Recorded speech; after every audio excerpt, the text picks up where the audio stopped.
Hi, guys. Welcome to T11. It's good to have you here. If you can see me on YouTube, I guess that's a good thing. I didn't know if this camera was going to work. It's a nice day in Seattle, so I figured I'd open up the door, and see all that kind of stuff. So if I'm a little dark, yeah, I'm dark. I'm a dark soul. I apologize. But anyway, good to have you guys here. And thanks so much for everybody reaching out. I just did a recent podcast with Psychic Cami, who I was also on her show. She's got a really cool show on Facebook, and it's called Cosmic Conversations, and I was on that, so that was a lot of fun to do. So thanks for everybody for checking her out. Got some good stuff done with her. It was really good to talk to her. Other than that, just been thinking, just been doing things. Still trying to figure things out. And I really love all these subjects that kind of come to my mind when we're talking. A lot of people are kind of fixating right now on my quest for spirituality. And I briefly talked about it a couple shows ago where everybody's reaching out going, hey, I meditate. I'm a Buddhist. I'm a full-blown Christian, and I think you should accept God and all that. And I do have a friend who's a very religious guy, and he's always talked to me about that. And to tell you the truth, I've never sat down and read the Bible. I went to Sunday school. I did all this and all that. I just never really sat down and read it, nor do I think I ever will. I don't like the are though thou the boop the boop stuff, All I know is that Jesus paid for my sins. I mean, my sins personally. That'd be pretty damn hard to do on a carpenter's salary, don't you think? Anyway, enough about religion. Let's talk about me. Oh my gosh. There's going to be no show this Thursday. Just want to let you know. I usually do a couple shows a week. There'll be no show this Thursday. Sherry and I are going to New Orleans, Louisiana, NOLA. Sherry's never been there. I've been there a bunch of times, but always for work. Never been there to enjoy myself. A buddy of mine is going through a change of command. He is one of the most inspiring friends I have. In a lot of different levels, not in the way that you think so. He's a guy that I knew before he became a Blue Angel pilot. He was kind of in and out of the reserves for a while. He tried to do a little bit of acting. We sat out on my patio, not this patio, but there's another patio on the other side of the house. And he blames me for trying to get him into acting, which he went out and got a Screen Actors Guild card. He's that kind of guy. He'll get it done. He'll throw his ass into everything. Then he started to fly again. He's a pilot, obviously. He was a Blue Angel pilot, like I said. Then he started to fly for FedEx, and he was doing all that kind of stuff. Then he got back into the reserves. He's a Marine. And, well, he is now a 3-star general. He's going to be a 3-star general. And he's invited me to every one of his change of commands. And I've never been able to make it to them. They've always been through weird ratings periods in radio where you really need to be there. Now, we're in one of those right now, but I wasn't about to let another opportunity like this go by. And it's not because it's a 3-star thing or anything like that. It's just I don't want to be that guy. I don't want to be, he's a good friend, and it's an honor to be invited to these. And I just didn't want to be the guy that always had to say no, because you know what? Things are a little more important than telling dick jokes for a couple days. So I really get to go experience that, and I'm going to love it. I know I'm going to love it. My parents were both in the Marines. Both of them in World War II, as my dad called it, the big one, WW2. So there's that connection as well. I'm just very proud of the guy, and I know I'm going to be crying my ass off. I already know that I better bring some sort of other sunglasses. I will lose it. I will absolutely lose it. Anytime one of my friends does something extraordinary. I have a friend, Amanda, one of the Andas. She is an actor and she's doing a play, and she's also a very top, what's it called, nutritionist. My other friend Amanda, she's a doctor. All these people are just busting their ass, and they're not, super gifted or special or anything like that. These are just hardworking people who bring me to effing tears. So I know that I'll be crying my ass off this week. I'll send as many and post as many pictures as I can. I don't know what you're allowed to do there and not to do, and what's acceptable and what isn't acceptable. I just want to be there to honor my friend Len, and I'm pretty excited about it. And I know those of you that listen to the Lex and Terry show also have heard of Len and heard him on the show. He's been a part of our show many times, and I get so many of you reaching out to me saying, "Hey, please give him my best," and you can count that I will be giving him my best. So I just know that it's going to be a very emotional day, and I don't know what's going to happen there. So it's weird to get out of my so-called bubble here in Seattle. And, I think everybody has created themselves their own bubble right now.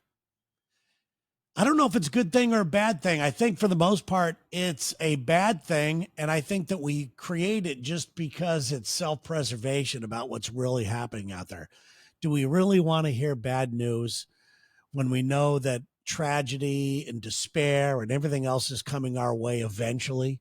Why go out and search it? Why follow something like a 24-hour news channel? I've never understood it. You're going to hear me talk about 24-hour news channels all the time. I think that they are the death to the human race. I think social media can be the death to the human race if not done right. But I think 24-hour news channels in particular throw you in a bubble without you even knowing you're thrown into a bubble. And that is, bottom line, you're getting information, quote unquote information, that makes you feel good. And it's no different than what I'm doing, I guess. I just want to have laughs and good things in my life, and I try to surround myself with those types of people.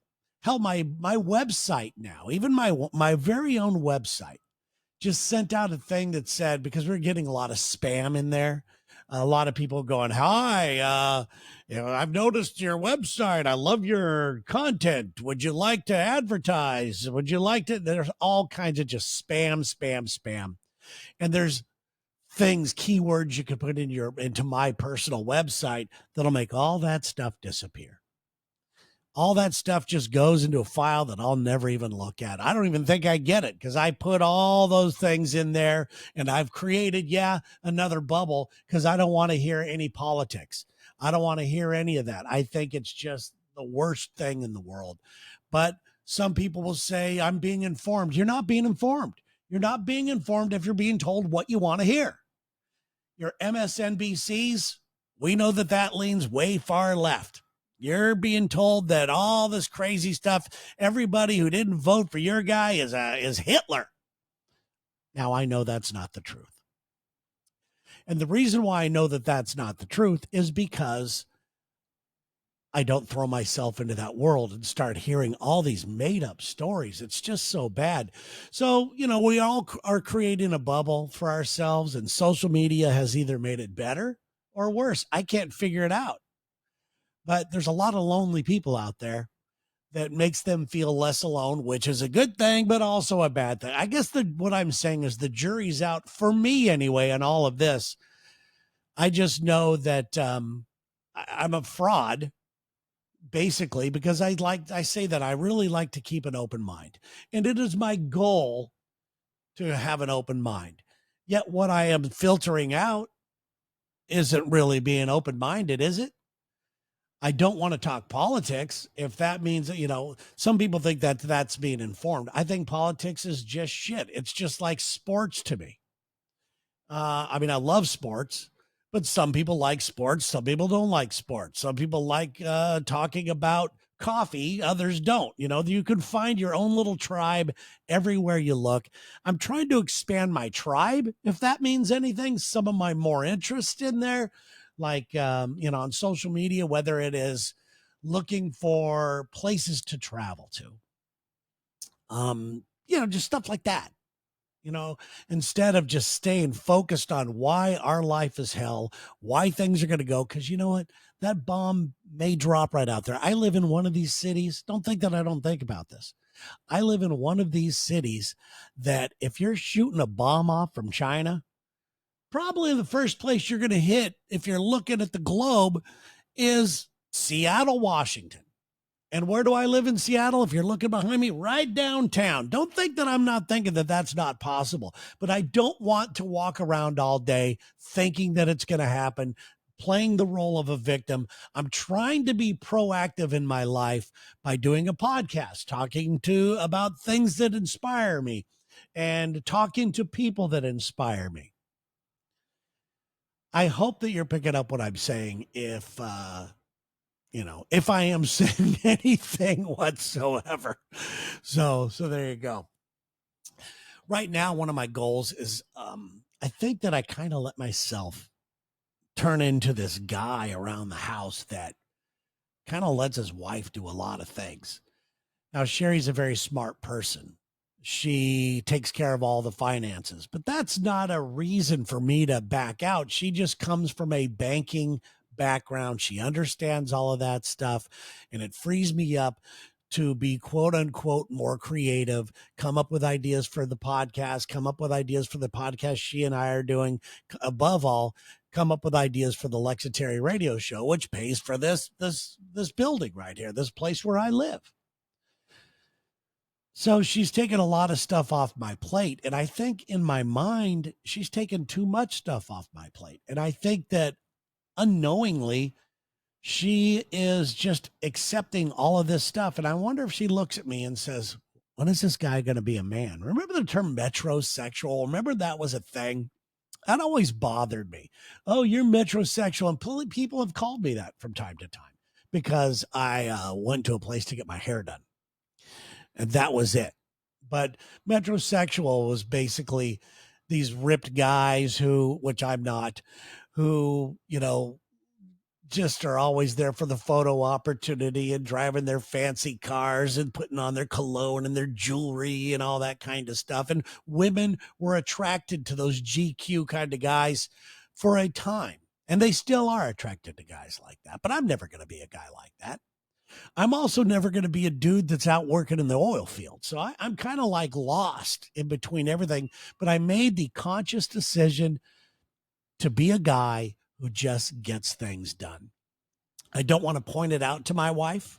I don't want to say, hey, here's what I'm doing. Look what I did.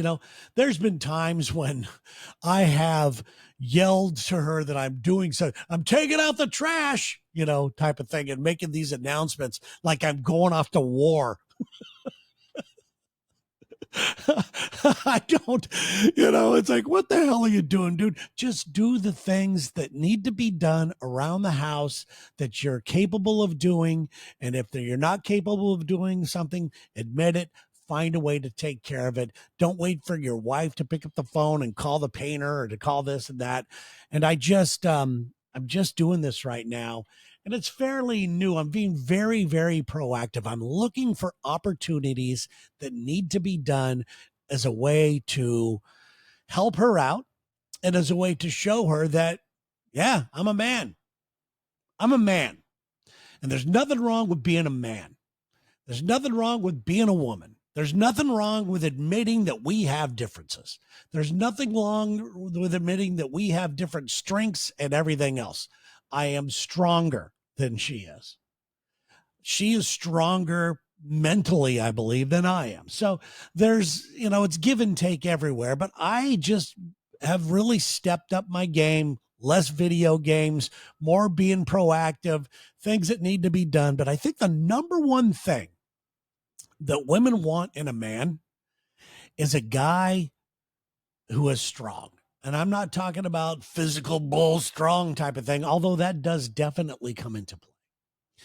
I think that a woman would like a guy who is proactive about his health, who cares about his health because he cares about her, he cares about the family, and he cares about, above all, himself. He's got pride in himself.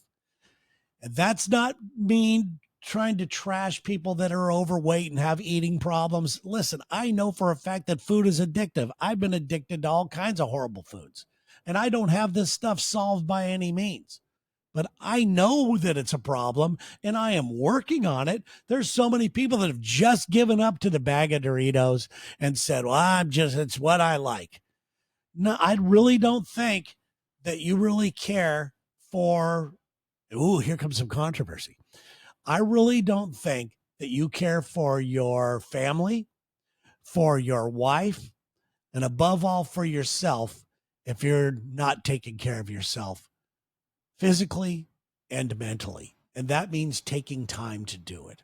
That might mean getting up earlier in the morning to do it. I've been out of a hard time trying to find out a workout slice in my day to do it. I know that some guys get up in the morning and they go to the gym 3 hours before their family even arises. I just think that that's such an important aspect of being not just a man, but being a person. I know so many women. Sherry takes time out of her day all the time to work out.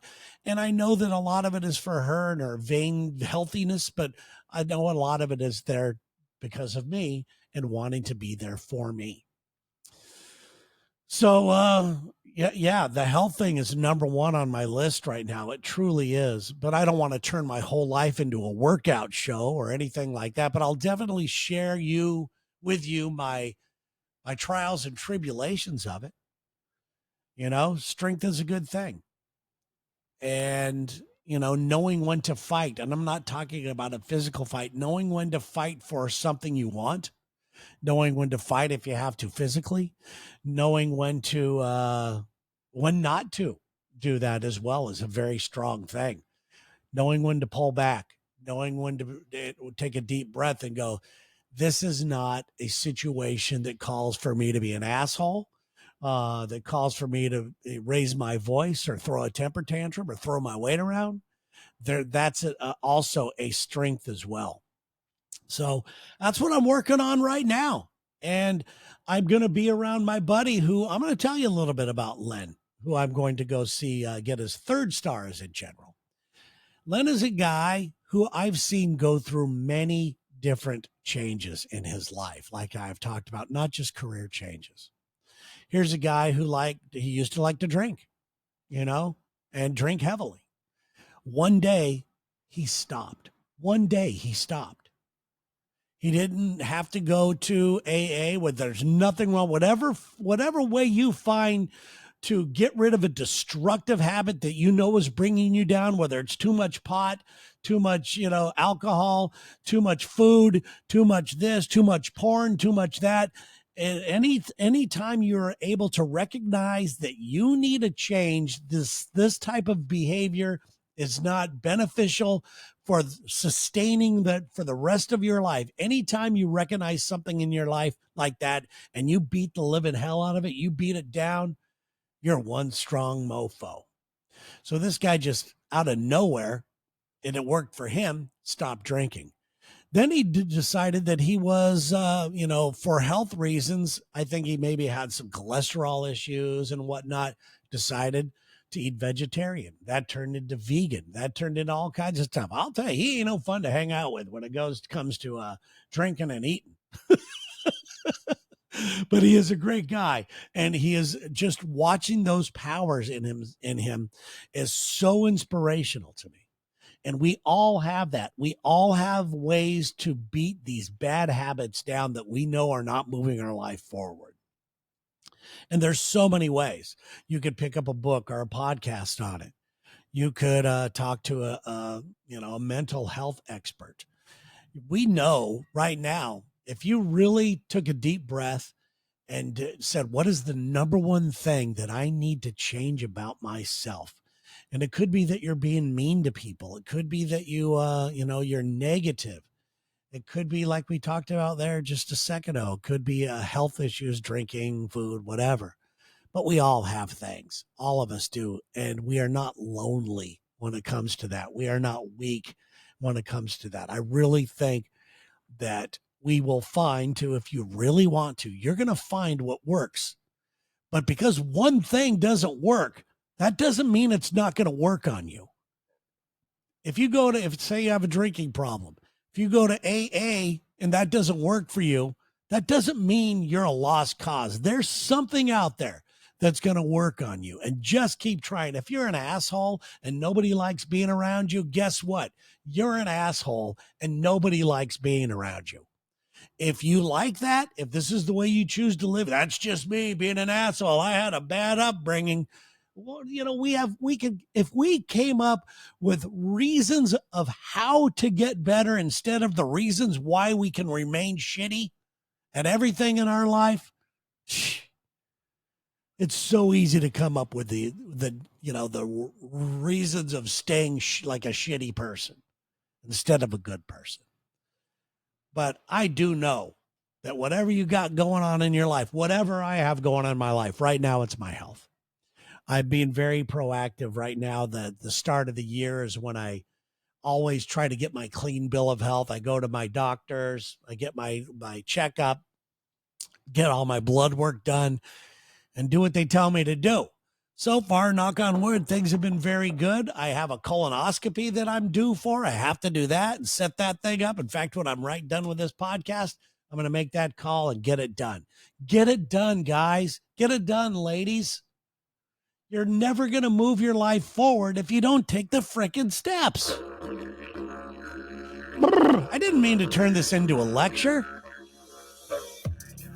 I apologize if that's what it is, but, I guess I needed to hear exactly what I just said right now, which is basically what T11 is. It's me telling me things that I need to do and giving me pep talks. Love you guys. Seriously, I will not be doing a show, like I said, later this week, but I will be back Monday to tell you all about how I cried myself to sleep for my friends. I'm really excited about saying this. I really am. I'm honored. I am honored. As an American guy, I'm honored. It's so proud to see this happen. So, guys, have a wonderful day.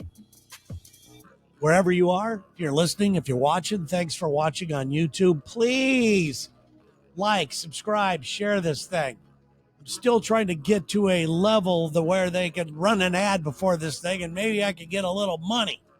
That'd be nice.